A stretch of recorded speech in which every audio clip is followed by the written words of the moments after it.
বিষ্ণু ঈসা ইসলাম কখনো অলসতাকে উৎসাহিত করেন নাই, ভিক্ষাবৃত্তিকে উৎসাহিত করেন নাই, তিনি পরিশ্রমকে অ্যাপ্রিসিয়েট করেছেন। এক সাহাবী রাদিয়াল্লাহু তাআলা আনহু এসে বললেন, ইয়া রাসূলুল্লাহ, আমাকে কিছু দান করেন, আ'তিনি শাইআন। বিষ্ণু বললেন, তুমি ভিক্ষা করো, তোমার ঘরে কিছু নাই? সাহাবী বললেন, লা ইয়া রাসূলুল্লাহ, কিছু নাই। বিষ্ণু ঈসা ইসলাম আবার প্রশ্ন করলেন, কিছুই নাই? সে বলল, হ্যাঁ আছে। কি আছে? একটা জামা আছে, জামা, আর আছে একটা পানি খাওয়ার জগ। দুইটা জিনিস আছে, একটা কি আর একটা পানি খাওয়ার জগ। বিষ্ণু বললেন, দুইটা নিয়ে আস। সাহাবী রাদিয়াল্লাহু তাআলা আনহু জামার জগ নিয়ে এসে বিষ্ণু ঈসা ইসলামের হাতে দিলেন। বিষ্ণুনবী জামার জগটা ধরে বললেন, মাইয়াশতারি হাদাইন, কে আছো আমার সাহাবীদের মধ্যে এই দুইটা জিনিস কিনতে চাও? এক সাহাবী দাঁড়িয়ে বলল, ইয়া রাসূলুল্লাহ, ইয়া হাবিবাল্লাহ, আনা আশতারি হিমা বিদিরহাম। এই দুইটা জিনিস, একটা জামা, একটা পানি খাওয়ার জগ, আমি 1 দিরহাম দিয়ে কিনে নিতে চাই। পড়েন সুবহানাল্লাহ। বিশ্বনবী বললেন, 1 দিরহাম তো কম হয়ে যায়, 1 দিরহামের চেয়ে বেশি দিয়ে কেনার মতো যদি কেউ থাকে একটু হাত তোলো। মাইয়াজিদু আলা যালিক, এর চেয়ে বেশি দাম দিয়ে কেনার মতো কেউ আছো নাকি? আরেক সাহাবী হাত তুলে বললেন, ইয়া রাসূলুল্লাহ, ইয়া হাবিবাল্লাহ, আশতারিহিমা বিদিরহামাইন, আমি 1 দিরহাম নয়, আপনার সম্মানে 2 দিরহাম দিয়ে জিনিসগুলো কিনে নিতে চাই। 2 দিরহাম। বিষ্ণু বললেন, ওকে ফাইন, ডান, 2 দিরহামে বিক্রি হয়ে যাবে। দিয়ে দেওয়া হলো। 2 দিরহাম নিয়ে বিষ্ণু ঈসা ইসলাম ওই আগন্তুক ভিক্ষুক সাহাবীর হাতে দিয়ে বললেন, যাও, 1 দিরহাম দিয়ে তোমার পরিবার পরিজনদের জন্য খাবার কিনে নিয়ে যাও, আর 1 দিরহাম দিয়ে একটা কুঠার কিনে নিয়ে আসো। কি কিনে নিয়ে আসো? সবাই বলেন। কুঠার চিনেন আপনারা? কুঠার দিয়ে কি করে? গাছ কাটে। ওই সাহাবী 1 দিরহাম দিয়ে একটা কুঠার কিনে নিয়ে আসলেন। বিশ্বনবী সাল্লাল্লাহু আলাইহি ওয়াসাল্লাম নিজ হাতে ওই কুঠারের একটা হাতল লাগাই দিলেন। সুবহানাল্লাহ পড়তে পারলেন না মজা করে? হাতল ছাড়া কুঠার ধরা যায়? ধরা যায় না। বিশ্বনবী কাঠের একটা হাতল লাগাই দিলেন। এই হাতলটা দিয়ে বিশ্বনবী বললেন, try to imagine the attitude of the last messenger Muhammad sallallahu. He changed the world for the better and made us better creature. তার নাম কি?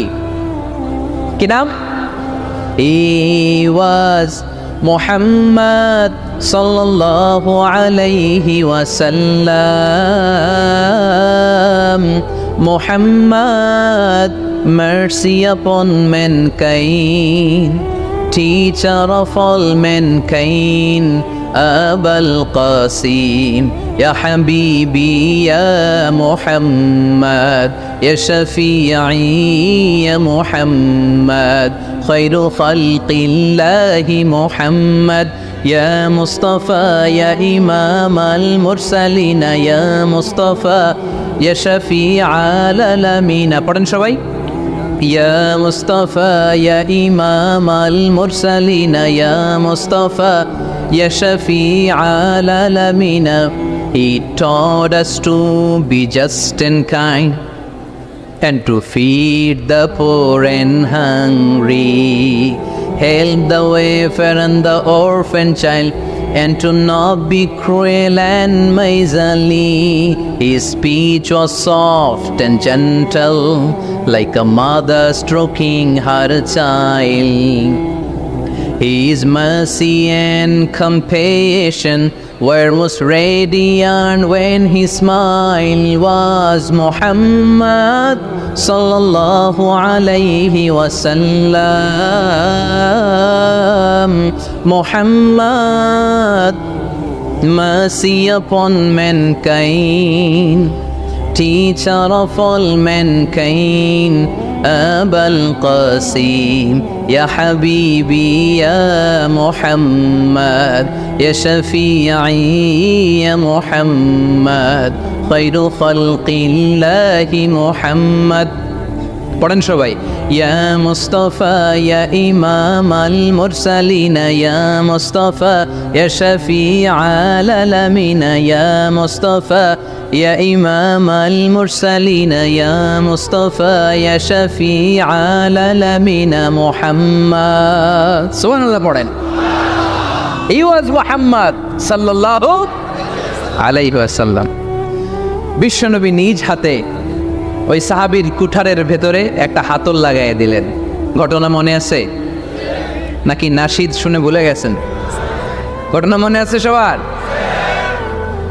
তিনি হাতল লাগাই দিলেন আর বললেন, যাও, গায়ে শক্তি আছে, তাগড়া যুবক, এই কুঠার নিয়ে জঙ্গলে যাও, জঙ্গলে যে কাঠ কাটো, লাকড়ি বানাও, বাজারে যে বিক্রি করো। লা ইয়াহতাতিবা আহাদুকুম হাজমাতান ফি যাহরিহি খায়রুম মিন আই ইয়াসআলা আহাদান ফায়ু'তিয়াহু আও ইয়ামনাহু।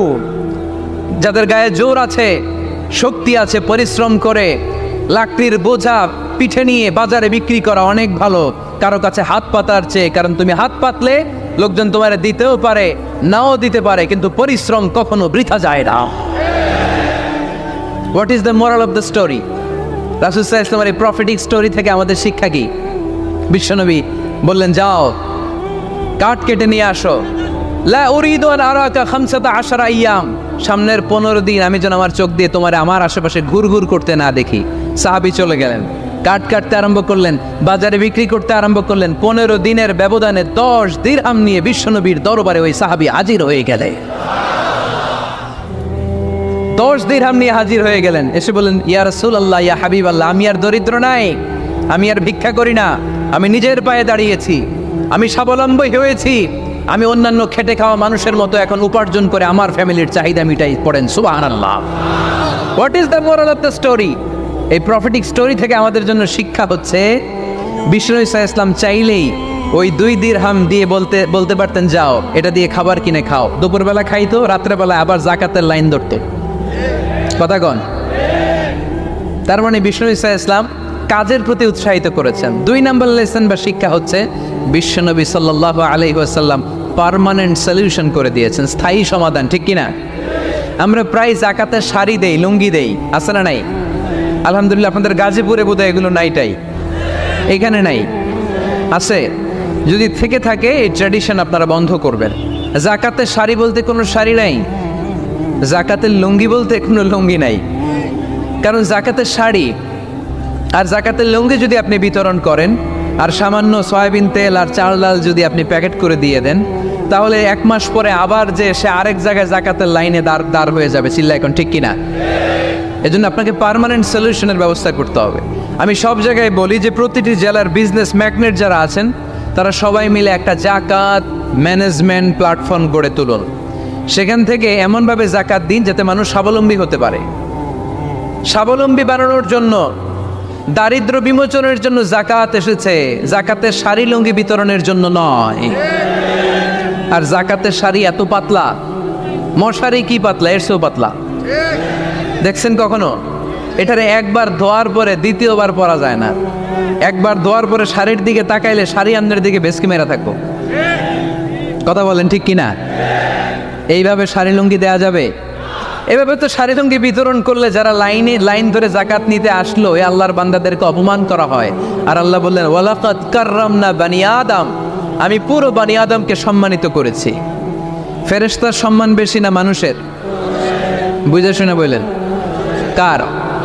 তুমি মাটির আদমকে প্রথম সৃষ্টি করিয়া ঘোষণা করিয়া দিলে শ্রেষ্ঠ বলিয়া, তাই তো নূরের ফেরেশতা করে আদমকে সেজদা। সুবহানাল্লাহ পড়েন। তাই তো নূরের ফেরেশতা করে আদমকে সেজদা, সবার চেয়ে সম্মান দিলে মাটির আদমকে। পড়েন, আল্লাহু আল্লাহু তুমি জাল্লে জালালুহু, শেষ করা তো যায় না গে তোমার গুণগান। আল্লাহু আল্লাহু, সুবহানাল্লাহ পড়েন। আহা, মানুষের মর্যাদা সবচাইতে বেশি। এজন্য জাকাত যারা নিতে আসে তাদেরকে অপমান করা যাবে না। এর কারণ জাকাত দিয়ে আপনি কোনো করুণা করেননি, বরং ওরা জাকাত নিয়ে আপনাকে এই ফরজ ইবাদত করার সুযোগ করে দিয়ে আপনার প্রতি করুণা করে গিয়েছে। আওয়াজ করে বলেন, ঠিক কি না? অনেকে মনে করে আমি জাকাত দিয়ে আমি মনে দয়া করছি, আমি মনে হয় করুণা করছি। আচ্ছা, যারা গরিব ওরা যদি জাকাত না নেয় ওর সমস্যা আছে? নিমু না জাকাত, কিন্তু আমি যদি বলি দিমু না, আমার খবর আছে না নাই? আমার জন্য দেয়া ফরজ, ওর জন্য নেয়া ফরজ না। তাই আমি দিয়ে করুণা করিনি, ও আমার কাছ থেকে যাকাত নিয়ে জাহান্নামের আগুন থেকে আমাকে বাঁচিয়ে ও আমাকে দয়া দেখিয়েছে।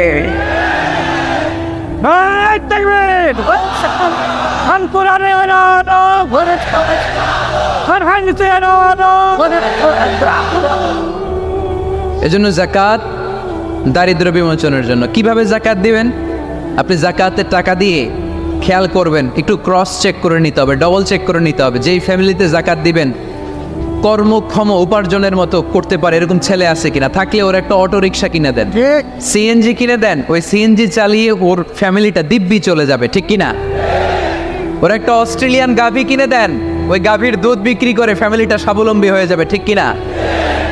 লক্ষ্মীপুরে আমি ওয়াজ করলাম, বলল হুজুর আমরা এভাবে একটা যাকাত ম্যানেজমেন্ট প্ল্যাটফর্ম গড়ে তুলেছি, এখানে আমরা টাকা জমিয়ে জমিয়ে আমাদের এলাকার যে সমস্ত ছেলেগুলো কর্মক্ষম, তাদের ঘরে টাকা পয়সা নাই, আমরা যাকাতের টাকা দিয়ে ওদেরকে প্রবাসী বানিয়ে দেই, বিদেশে পাঠিয়ে দেই।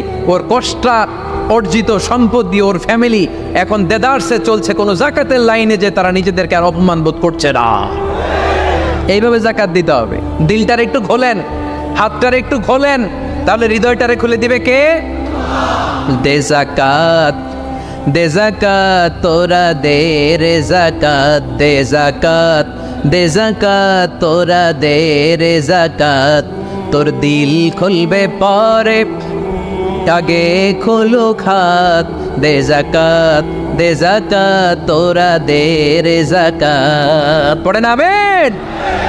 এই যাকাতের মাধ্যমে আমরা আমাদের বাংলাদেশকে স্বাবলম্বী করতে চাই। রাজি আছেন সবাই? সংঘবদ্ধ প্রচেষ্টায় যাকাত আদায় করতে রাজি আছেন? বিশ্বনবী সাল্লাল্লাহু আলাইহি ওয়াসাল্লাম চাইলেই 2 দিরহাম দিয়ে বিদায় করে দিতে পারতেন, কিন্তু বিশ্বনবী সাল্লাল্লাহু আলাইহি ওয়াসাল্লাম তাকে কাজের প্রতি উৎসাহিত করলেন, পার্মানেন্ট সলিউশন দিলেন। এজন্য অলসতার সাথে ইসলামের কোনো সম্পর্ক আছে?